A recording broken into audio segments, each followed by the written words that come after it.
Oh, and one more story before I go. So, oh, and first a word from our sponsor. My sponsor. Just kidding. They're not really sponsoring me. But this is a Life is Good shirt. I really like it. I think it's cool. You should get yourself some Life is Good shirts. Um, I wear them all the time. I have so many different kind. And I just thought this one was really cool. I love it a lot. And they're so soft. And they have any occasion, just about anything you're looking for, you know. And they make really great gifts. They make the best gifts. People like them. Everybody that I've ever given them to, they love them. All right. Anyway, so as far back as I can remember, like, you know, um, you know, I, I kind of always,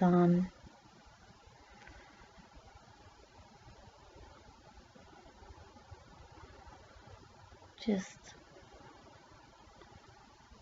I always did my own thing, you know. I had friends and whatnot, but like, I was always busy. I was never home. I ran around. I was little. My mom never knew where I was. You know, I'd be over in the park.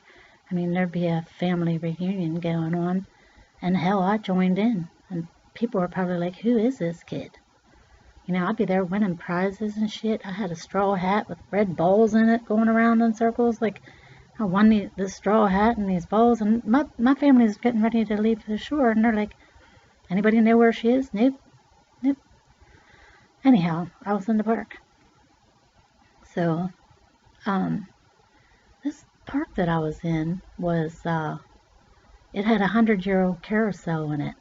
And at that time, you know, and the lady that we rented our house off of, her boyfriend was Bob Huffman, and he agreed to pay my hospital bill one time, and then he later died of cancer. But I had to be in the hospital when he offered to pay my hospital bill. He was like our neighbor below us down the hill. He was a relative of theirs. So anyway, the lady we rented off of, Alda, her name was Alda, um, she owned that park and that carousel. And when I used to go over there and play in that carousel all by myself. Like, I polished up the horses, I Windexed their eyeballs, you know. I swept the carousel floor, I swept the main cement floor that held the carousel, you know. I was always in there, like, singing, walking around, getting on all the horses and whatnot, and I played in there a lot. And, you know, either that or I was out in the sandbox, you know, playing in the sandbox all by myself. So anyway, I was in there one day, and, you know, I used to go in and flip the switch, and, you know, the damn thing never turned on, you know. And, you know, I was too young to, like, think, oh, open the box, see if there's any, you know, thing hooked up or whatever. So one day I'm in there, and I'm, you know, polishing the horses. I got Pledge, and I had some Windex, and I was cleaning their eyes and everything, and I was getting this merry-go-round all cleaned up. And here comes this white car, and I'm like, look at this car. I thought it was the police. So anyway, um, this guy gets out. He has a toolbox, and he, you know, comes in and everything, and I go running into the center of the merry-go-round, and I'm hiding behind this wheel, you know, area. Like, there's a belt-driven it's a big wheel and a little wheel. And, you know, I get behind there, and I'm watching this guy come in. I'm like, oh my God, he's coming in here. He's going to find me. I got to hide, you know, because I squeezed through the double doors, you know, and they were chained. But I squeezed through because I was little enough, and I was like, nobody's going to keep me out of here. This is my fucking merry-go-round. I'm going to be here. So that's what I did. Anyway, he comes in, and I didn't know he was there the day before. I had it all fixed, and it was going to run. You know, he comes in and flips the switch. Well, it starts going around. Okay? This was in Brookside Park in Dover, Pennsylvania. So he flips the switch. This guy's name was Tom Wolfe. Yeah, that's the name of our governor right now, but this isn't the same guy. This Tom Wolfe was Carl Wolfe's son. Carl Wolfe was the whirlpool doctor in town in York County. Anyhow, he fixed all the whirlpool washer and dryers and that kind of stuff. So anyway, this guy was amazing. He fixed this carousel and got it running, and I had no idea. He comes in, flips the switch, and I get my finger. No, I'm not giving you the finger, but this finger, that's nail polish from years ago. This finger, well, you can't see it now, but the nail on it like got really thick, and I mean, it was like that for like 30 years. 30 years, it stayed like that for 30 years, you know, and then one day it just, you know, it wasn't real thick, like, you know, it's like real thick fingernail, then it just kind of like healed itself, I guess, you know. Anyhow, this guy comes in, he flips the switch, the merry-go-round starts going around. I'm freaking out. I'm like, oh my God, I'm going to go to jail. Is this guy the police? What is going on? The car that he had was a white Lincoln Continental. I never seen a car like that before with the doors. They, you know, they open out, you know, they open outward. I was like, what is going on? Who is this? You know, I never seen him there before. I played in this merry-go-round forever, like every day. I was always there. So anyhow, he comes in and, you know, he flips the switch and my finger gets caught in this belt-driven wheel. So it's between the belt and the wheel. And I'm like, oh my God, oh my God. And it goes always around. I pull my finger out and I'm like, oh my God, mommy, mommy, mommy. And he comes running over and he's like, what are you doing? He's like, oh my God. He goes, you're not supposed to be in here. Stay right there. He's like, and he goes, runs back and he turns the, you know, he flips the switch back down and he stops the merry-go-round and he's like, where are you? And he was like, what are you doing in here? Who are you? Where do you live? And I was just like, you know, I was really scared and I didn't know what to do. I was like, oh my God.